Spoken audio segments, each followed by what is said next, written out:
Here's how my brother and I lost the first $100,000 we ever made. About 2.5 years ago, we started seeing success with wholesaling vacant land. We were flipping land, we were doing well, and we were making about $20,000, $30,000 per month. We were able to save up about $100,000, and of course, us being new to business and wanting to try something else, we saw this new shiny thing called Airbnb arbitrage. So we went ahead, we purchased the course, we got 3 of these properties, and we went ahead and got them all interior designed. After paying first last security deposit on 3 properties, paying for 3 interior designers, and paying for furnishing, we were out about $80,000, $85,000. And we purchased a course that taught us how to do all this for $15,000. We were expecting to get all this money paid back as we would be renting this property out, we would be paying the rent, we wouldn't have to worry about any of these expenses, and we would just be cash flowing. But that was not the case. They don't tell you that you're not going to be a super host from the get-go. They didn't tell us about these interior design fees from the beginning, and we didn't know that we wouldn't get this off the ground and running for months and months and months. And there's a ton of issues that can go wrong. For example, we had scorpions in the property, we had a broken door, we had a ton of things go wrong with these properties that we had to pay for all the maintenance. So after we were spending all of our time on this, didn't even have any time to focus on our main business, and we were just spending money over and over and over again on these properties, we decided we would just buy out of them and let them go.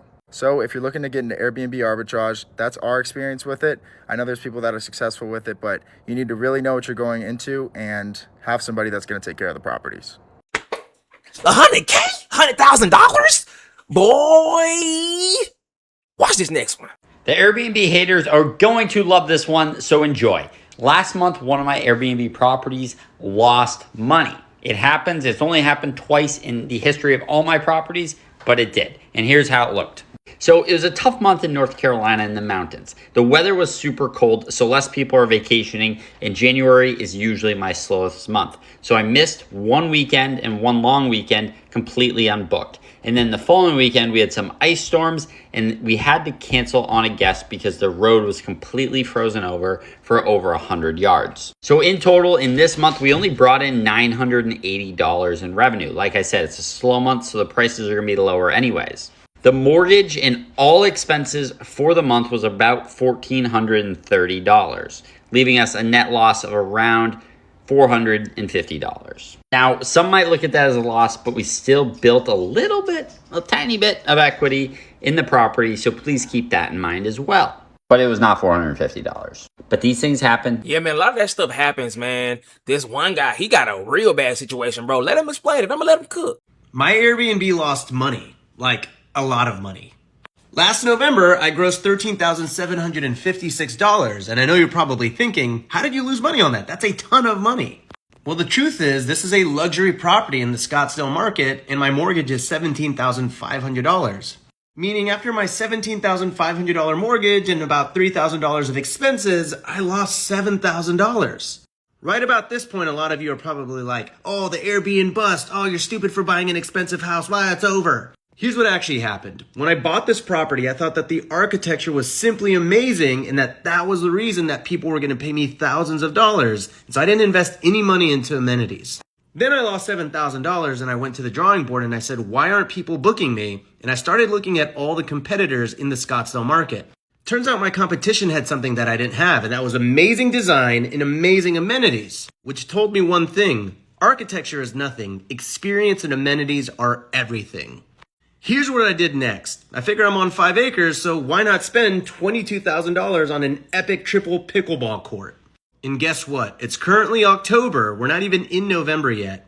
And so far, after adding the pickleball court, I've grossed $39,433. $39,433 because I spent $22,000 on a pickleball court. If you're a host and you're not making as much money as you were in previous years, it's not because of the Airbnb bust. It's because you've gotten lazy, you've gotten complacent, and you haven't reinvested back into your property. You have focused on getting into your next property instead of focusing on how to maximize the revenue of your current property. I believed in this property. I knew there was something special about it when I bought it. And because I did, I made over a 100% return in 1 month. Like and follow for part 2 of how I did this. My biggest business failure to date has easily been Airbnb. And I know a lot of us got caught up, you know what I mean, in the whole COVID wave and just like a lot of different businesses. Everybody was making money and it looked good. But I want you to know, I've been in real estate going on 10 years. And the strategy that I used to purchase our Airbnbs was solid. Like we used the BRRRR strategy and it worked out. But I think my biggest lesson and something that I constantly struggle with in life is going slow with things. Like once I have an idea, I am an action taker. So the first year that we got into Airbnb, I bought 7 properties. 7 properties, guys. 7. 3 duplexes and a beach house. Like I just went full force. And at the time, my idea was like, if I can BRRRR these properties and cash out, and I bought them so cheap and I can cash flow, if I could just get to $10,000 a month residual, that would be amazing, right? The biggest thing that I didn't account for is how much work that would take. And I'm not scared of work. Like the whole getting the properties, fixing them up, getting them, you know, refinanced, that was the easy part. Like I flipped, at the time, you know, we were flipping 20 plus homes, right? And that's another downside though, right? Because I had this massive business that was making good money and I went over here to start something new. And it looked flashy, guys. I got caught up in shiny object syndrome. And so, yeah, we got 4 or 2 of the duplexes, right? 4 properties renovated and on Airbnb and the beach house. The last duplex, that's a whole nother story. I'll have to do a video on that. We ended up basically just losing like $30,000 on this damn project that we never even got up on Airbnb, but I'll make a separate video in that. But long story short, we got the business up. I got it running. I mean, you know, with having those 5 properties, at the time, we were grossing right around $5,000 to $6,000 a month, netting $2,000 to $3,000, right? So it was really good. But that's when the market was good and everybody had money and everybody was traveling. And what happened is a rise in arbitrage, right? Where people would rent out apartments and then put them on Airbnb. And then I had a lot of friends, you know, doing Airbnb at the time. And what I didn't account for is just that how many things that could go wrong when you have that many properties on top of all, you know, this other business that I have. And you can't control the guest. The guests are going to be extra needy. Airbnb's business model turned from serving the host to then serving the guest. And I'm all about people getting taken care of as a person who comes from working in hospitality for years. Like that was another thing that like drew me into Airbnb. It was like running a hospitality business.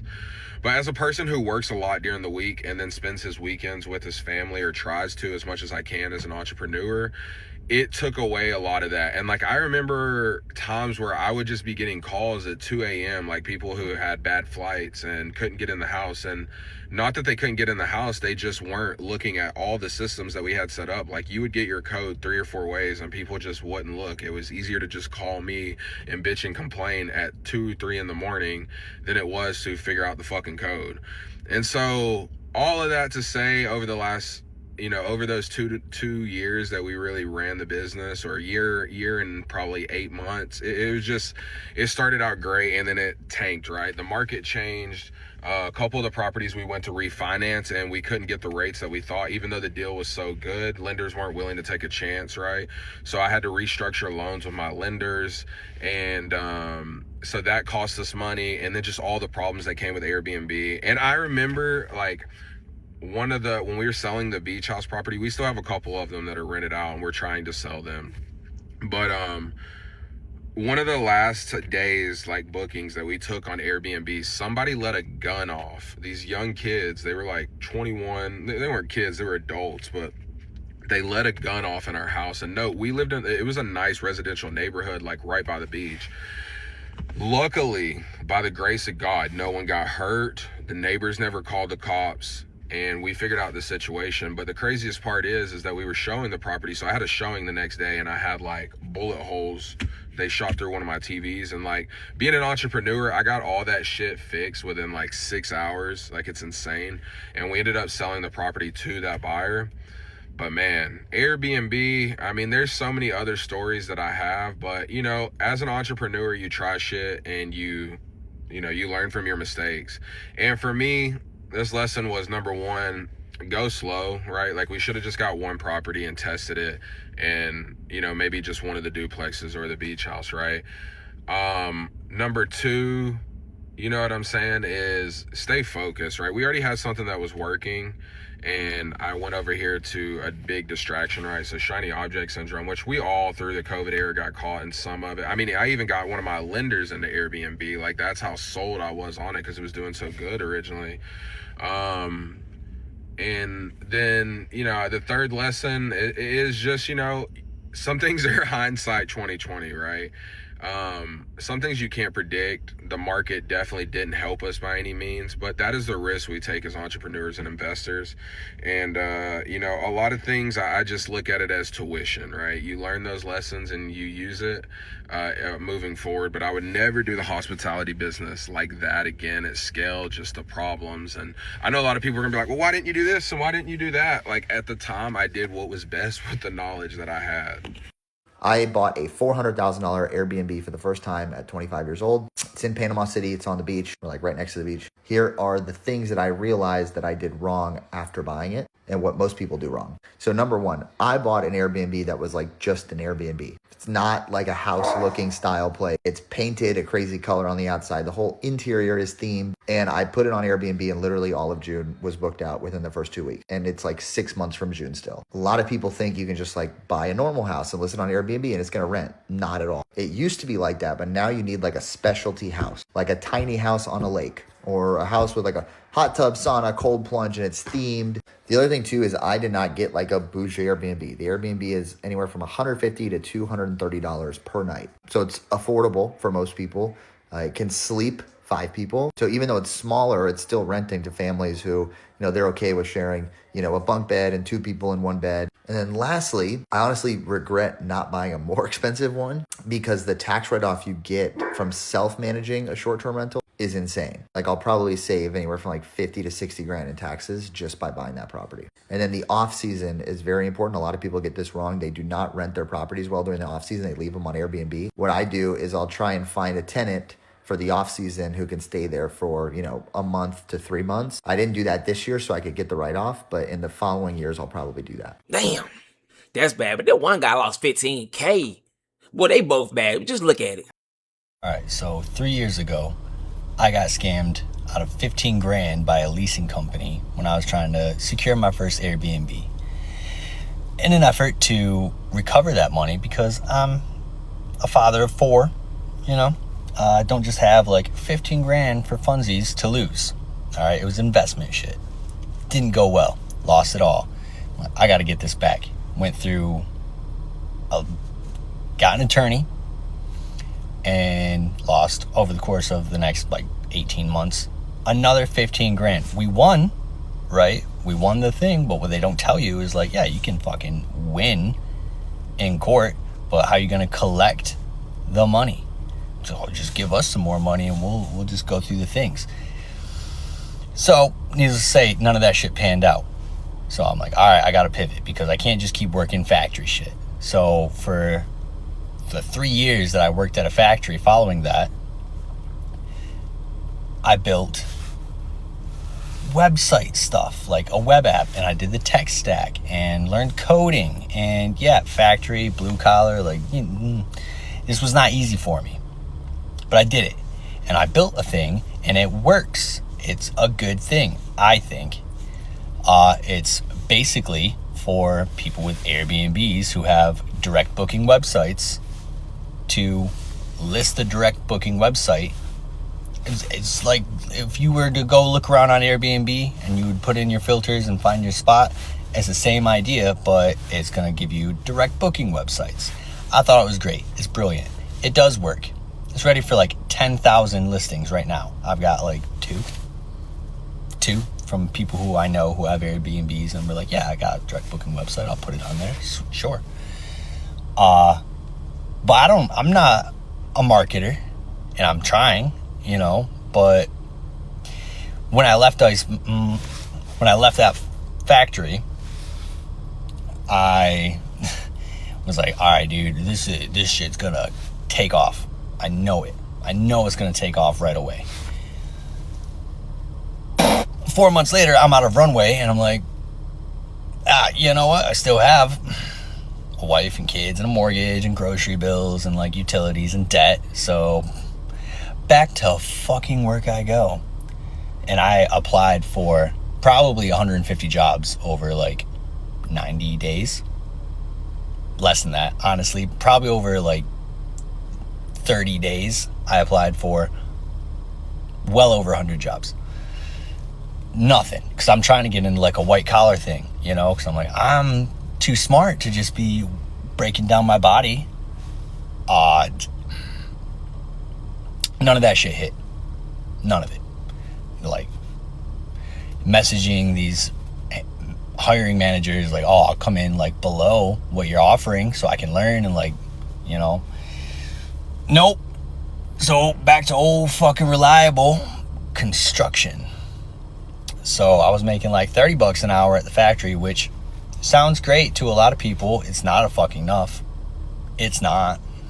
Plus, schedule was shit. I was missing everything with my family. Now I'm, you know, it's Monday through Friday. And it's like, yeah, 8-9 hours a day. But the pay, fucking $21 an hour. So that's why I'm here trying. I'm making the money right now to fucking survive while simultaneously trying to do the marketing thing and the networking thing. And like, I applied to an accelerator. I haven't heard back from that. That sucks. But, you know, that was kind of like a unlikely thing anyway. But I was going for it because I'm fucking exhausting all my options, you know? Didn't fucking happen. Now I'm like, all right, I gotta like go back to networking. I've got to post on fucking TikTok and like try to, I don't know if I could get a following, then maybe I could like promote the thing. Shit's hard, all right, but I am trying. I'm here. I'm posting. It's been like 2 weeks now, posting every day. I'm getting better about doing it, but also I'm like running out of shit to talk about. Also, like, I spent 3 years building out this business, opened the LLC, did all of the things to make it happen, and now it's kind of just like fucking sitting there, and I'm paying like the monthly fees, you know, for like my hosting fees, my web hosting, whatever, and the different third-party softwares that I'm paying for the tech stack, and none of that's doing anything, and I need it to. So if you guys want to like check it out, if there's marketers here, I know that there's fucking marketers on here. If you guys want to like go and look at the website, tell me where it sucks, tell me where it's good, get an idea of what the fuck it is, and then like tell me how to do it better. All right, I am willing to learn. I'm so willing to fucking learn, but I need results. Damn it. So, if you made it this far, this is like probably the longest video I've ever posted in my life. yourtownsquare.com. That's it. Go look at it. Go click around. Go see if you can break it. Because also, like, I need beta testers and shit. So, you know, I'll like generate a code. Like a free code. Because yeah, it was just ideally people would fucking pay for it. Like a flat monthly rate, you know, $5-10 a month. Because if I had 1,000 people on there and I'm making $10,000 a month, well, guess what? I don't have to work fucking construction anymore. But come on, go look at it. yourtownsquare.com. I'm gonna put the words on here. All right. Thanks. We just bought an Airbnb about 3 weeks ago, and we've already ran into what feels like 1,000 different issues. So the first thing we ran into was we wanted to take down this wall that connected the kitchen and living room. I got a structural engineer to come out to confirm it isn't load bearing. But when I took down the wall, there was this post that seemed awfully suspicious. Guys, this is my first house renovation, so I really have no idea what the heck I'm doing. So I made like 3 FaceTime calls with the experts to tell me that it was not load bearing, which was the best news ever. The electricians electricians came, went up to our attic and fell through it. And when they fell through the ceiling, insulation came down, of course, and they thought it might have asbestos in it. So I got an asbestos test kit, collected a sample, and crossed my fingers, which worked because the results came back 72 hours later, negative. And we have a roof leak here. So I have no idea how I'm going to fix this yet, but make sure to follow along on this crazy emotional roller coaster house renovation journey with me. It'll probably just make you feel a whole lot better about your own house renovations that you have going on, because this has been quite crazy and it's only been 3 weeks. Yeah, man, that life ain't sweet, man. Being an investor, man, it comes with ups and downs because you are a business owner at the end of the day and a landlord. So you got too much things to juggle. You got this and you got that. Just think of investing. That's crazy. But guess what's even crazier? Moving off the grid. It's so many things that can go wrong with that. If you guys want to know what can go wrong with moving off the grid and why it can go wrong, click this video right here. Again, it's been Josh from Talk to Him Boy. I just talked to you, boy.